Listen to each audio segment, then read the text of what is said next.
floating airfield capable of carrying and operating 6 squadrons of the latest aircraft, over 90 planes.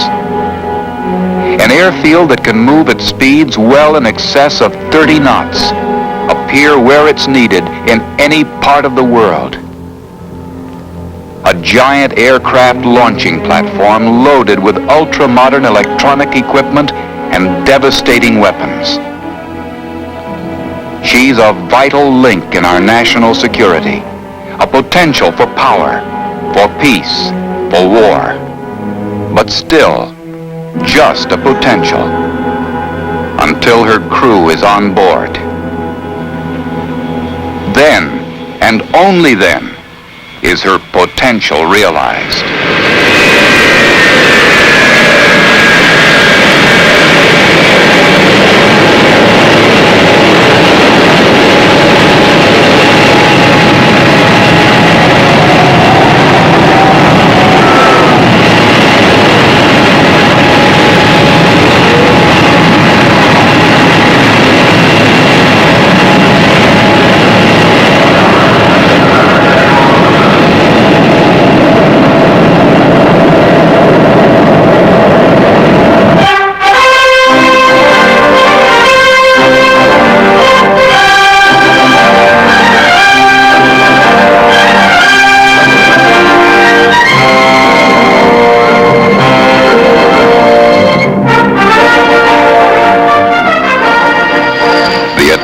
Aircraft carrier. She means a lot of things to a lot of people. To the air group, an airfield, a home away from home. To the crew, a place to work and live. She shows a face of reassurance and friendship to friends, a face of controlled power to others. And she provides a flexible, wide-ranging addition to the country's strength. Her reason for being is to get her 90 aircraft into position to destroy a given target, no matter how remote or well defended. This is her job, and the job of the men aboard her. Stand by to start the A4s and the F4s. Check chocks, tie down, fire bottles, loose gear about the deck. Helmets on, goggles down. Stand clear of jet intakes and exhaust. Stop the A4s and the F4s. The flight deck. The pilot's in the hands of the flight deck crew from the time he starts engines to the instant the catapult lets go.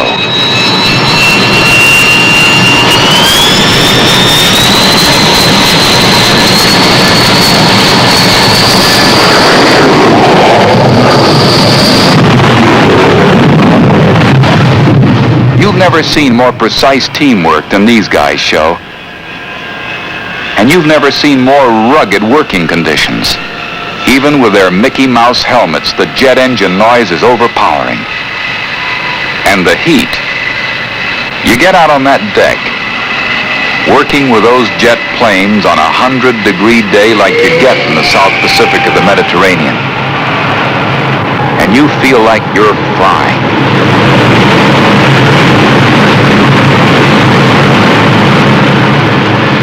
There's always a 30-knot wind down the deck.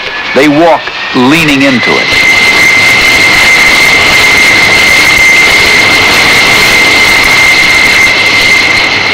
Tough job? Yes, there's a word for it. Hairy. A mixture of hard work, uncomfortable conditions, and always the pressure of knowing a man's life depends on your job. A lot of them are only kids, 18, 19 years old. But they're the best. They have to be. Every pilot's life depends on them. And they send these planes off to ship like clockwork.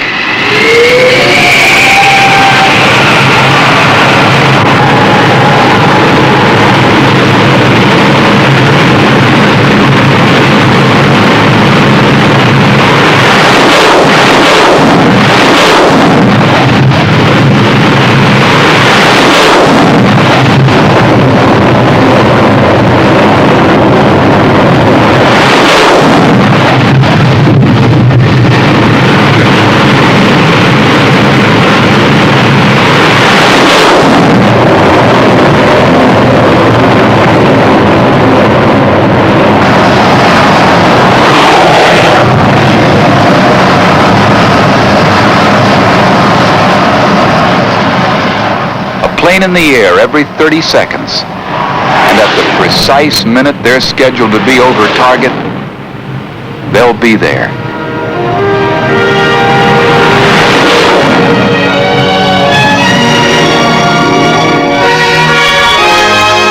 Between every flight operation, detailed plans are made to shift aircraft between hangar and flight deck. Position planes in the right order for the next launch. Ensure proper fueling and maintenance. There's not a whole lot of time because recovery of aircraft returning from a mission is usually scheduled to follow a launch within minutes. I know the last one, they would put one in on our factor. Let's get these airplanes. Only I want to put in, right? You put that. Got that hog. When air operations are underway, the huge hangar deck, almost as large as the flight deck, is busy around the clock. Here, aircraft are repaired and maintained. The job is a tough one, but it gets done. These maintenance men work as hard as anybody in the ship. If it weren't for them and the extra effort they throw into the job, the planes just wouldn't be ready to fly. When the ship is conducting flight operations, keeping planes in the air from 7 in the morning to 11 or 12 at night, many times 5 or 6 days in a row, any minor maintenance or repairs must be done quickly. And these guys stay ahead of the game, conducting even major repairs like fast engine changes. The only way to do it is to work 12, 16, 20 hours a day. Catch a nap when you can, wherever you can. And eat a sandwich somebody brings you if there's no time to make the chow line.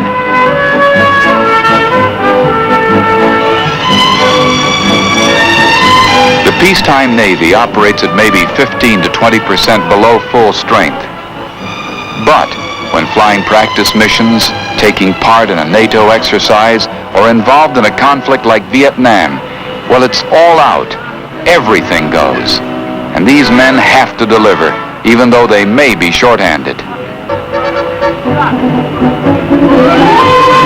It's a tremendous job, keeping these modern planes ready to fly. Things have changed a lot since World War II and Korea. One of today's high-performance aircraft with advanced electronic equipment and the most lethal armament can do the job of several 1940 or 1950 vintage planes.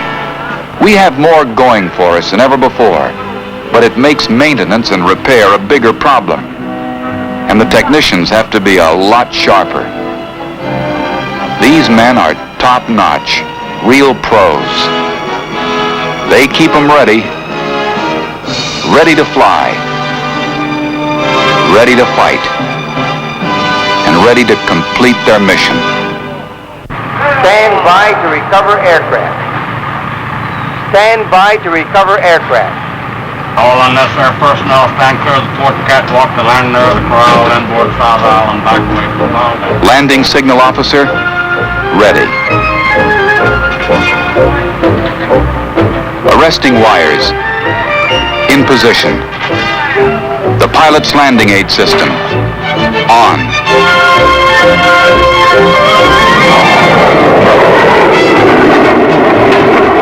Bringing these jets aboard at speeds up to 140 knots is another tough operation for the flight deck crew.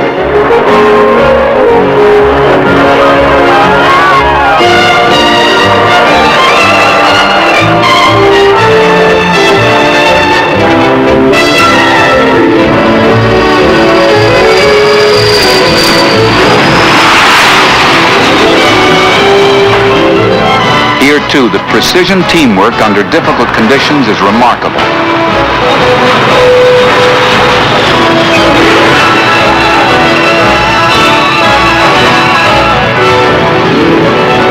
And the crew takes them on as fast as 2 every 60 seconds.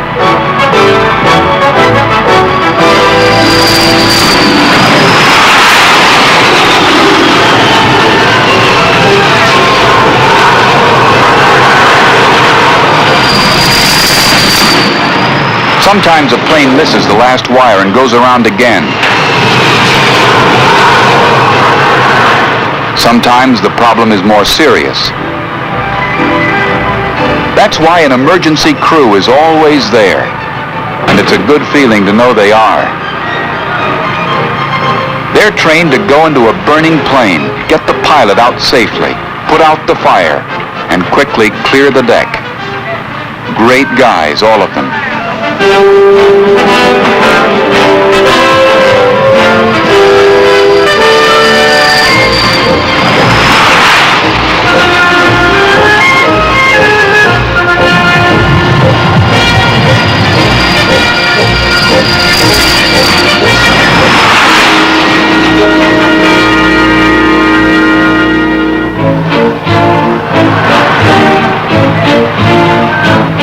After every recovery, planes must be refueled, rearmed, and respotted for the next launch. And always there's that pressure of time.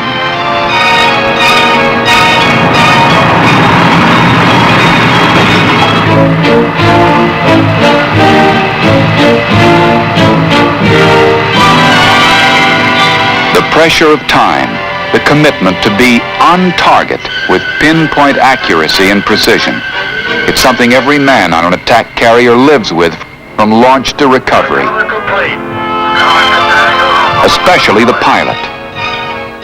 Carrier flying takes real professionals because it's a unique, demanding job.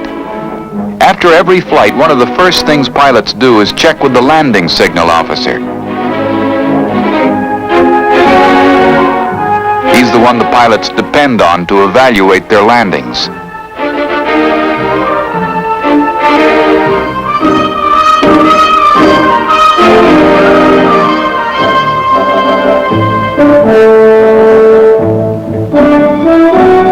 Once in a while, there's a little controversy over that evaluation, but it's all settled with a videotape playback. Every landing is covered by TV cameras.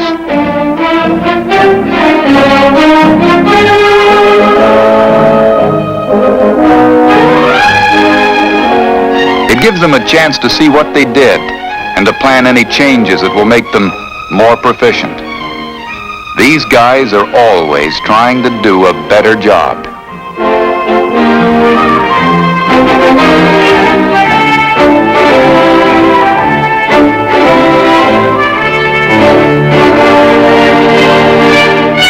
When a carrier is on station, a pilot makes 2, sometimes 3 flights a day, including a night flight. It's a rugged 24 hours.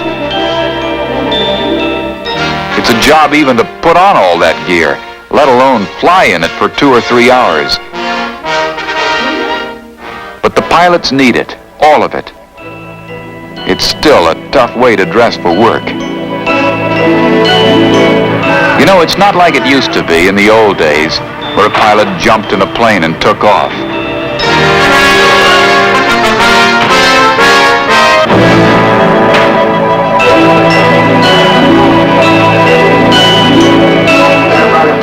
Flying off a carrier. It's just a job to these guys, so they say, but they'll also tell you it's a kick they wouldn't trade for anything in the world. No question, they love it.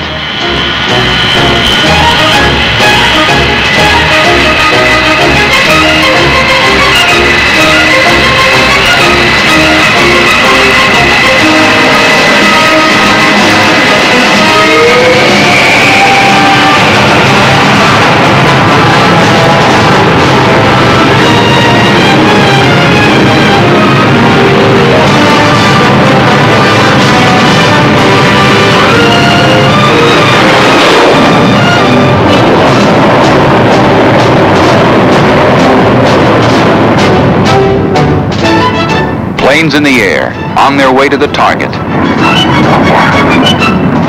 And the attack carrier's potential is realized. And this potential includes attack bombers capable of carrying nuclear and conventional weapons with the supersonic speed, range, and maneuverability to penetrate the stiffest defenses and deliver a devastating blow to the most remote targets. And low-level attack bombers capable of providing effective aerial support for ground troops.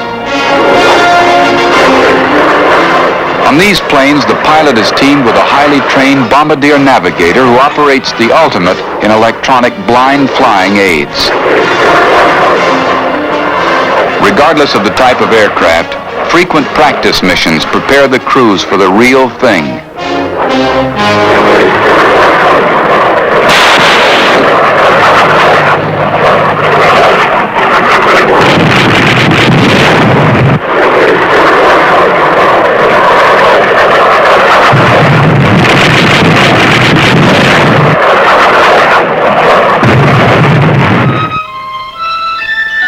To be effective, the attack carrier must have a defensive capability equal to its attack potential.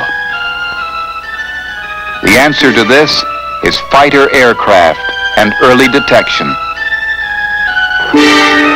Fighter aircraft to provide air cover, air superiority over any enemy attacking planes. For early detection, carrier-based radar picket planes stationed in a huge circle around the ship. And the long-ranging advanced design ship's radars which keep up a constant search for unidentified aircraft.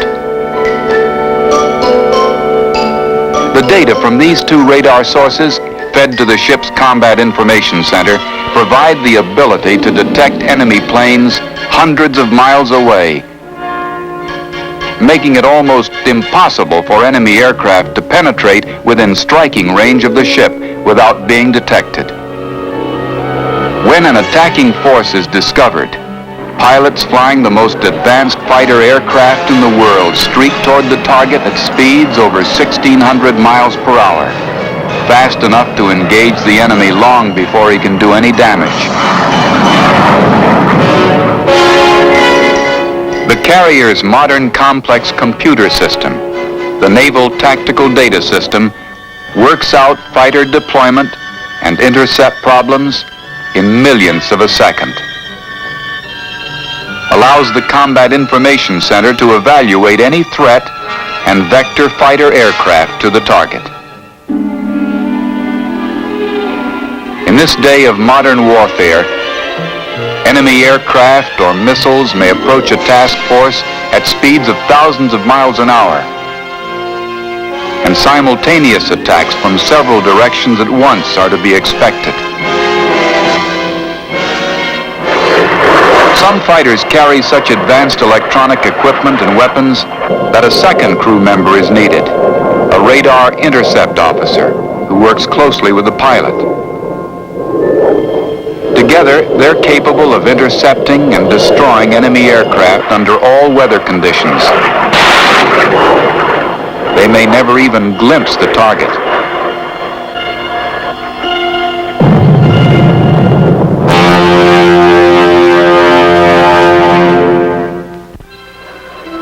If necessary, a plane's range can be extended by air-to-air refueling.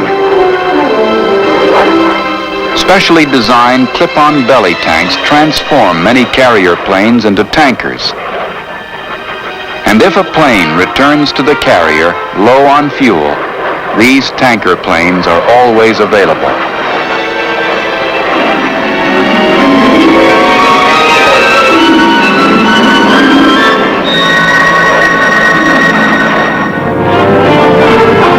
When a mission is completed and it's time to go home, the floating airfield has changed position because it's always on the move, but it's where the pilots expect it to be.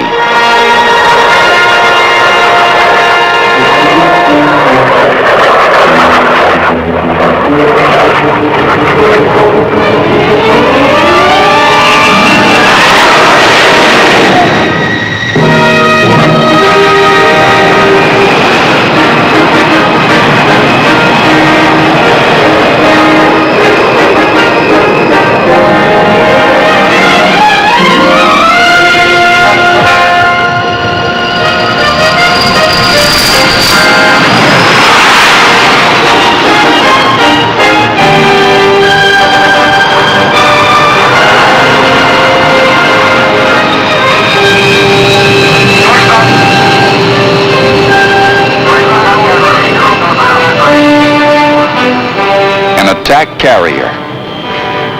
She's a place of business for the crew. A sometime name in the paper to the public. A job well done to the shipyard worker. A most welcome sight to a returning pilot. She presents many faces to many people. Perhaps the most significant face she shows is to a potential enemy. To a hostile country, the attack aircraft carrier is an unwelcome sight, and for good reason.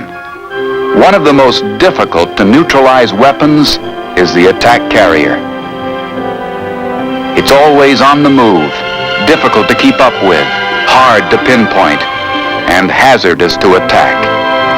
What does a potential enemy do? Well, he goes to a limited war concept.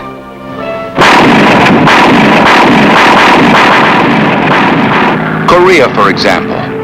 The enemy finds himself confronted with the attack carrier. Aerial cover in support for amphibious landings at Ponang and Incheon. Cover for the successful evacuation of 100,000 troops and their equipment at the Chosin Reservoir. Even when the enemy captured the airfields in South Korea, he didn't achieve air superiority. Carrier pilots were right in there, flying thousands of sorties.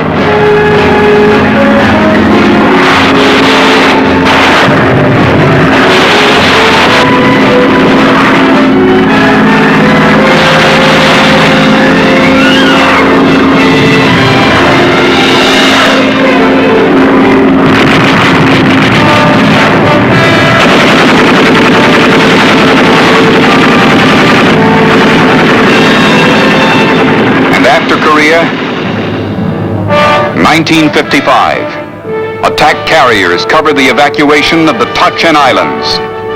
1956, cover during the Suez Crisis for the evacuation of 1,700 United States citizens. 1957, a show of force in the Eastern Mediterranean. 1958, Quemoy and Matsu.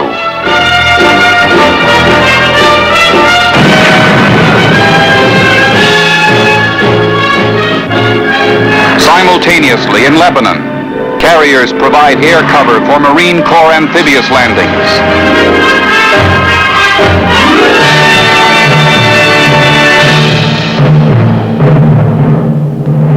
1960.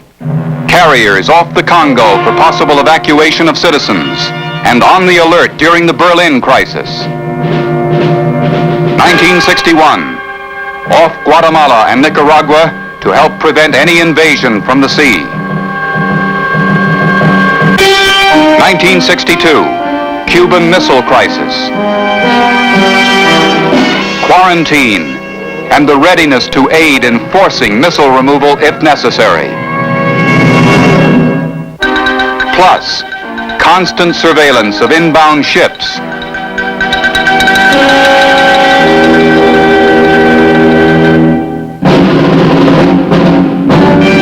Plus, constant surveillance of Cuba itself.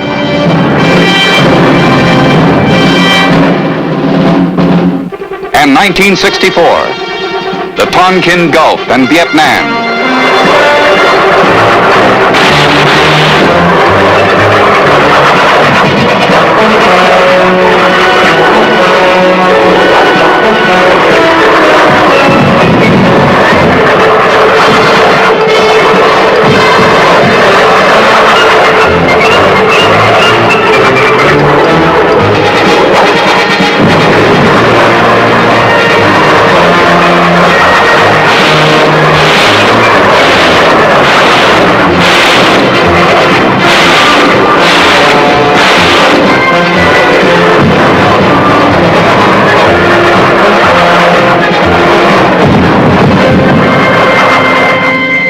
In crisis after crisis, carrier aviation has met the challenge.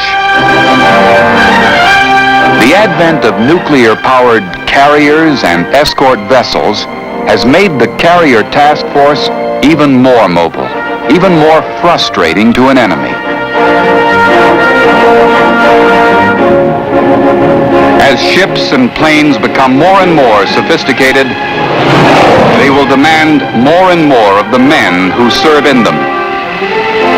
And this challenge, too, will be met.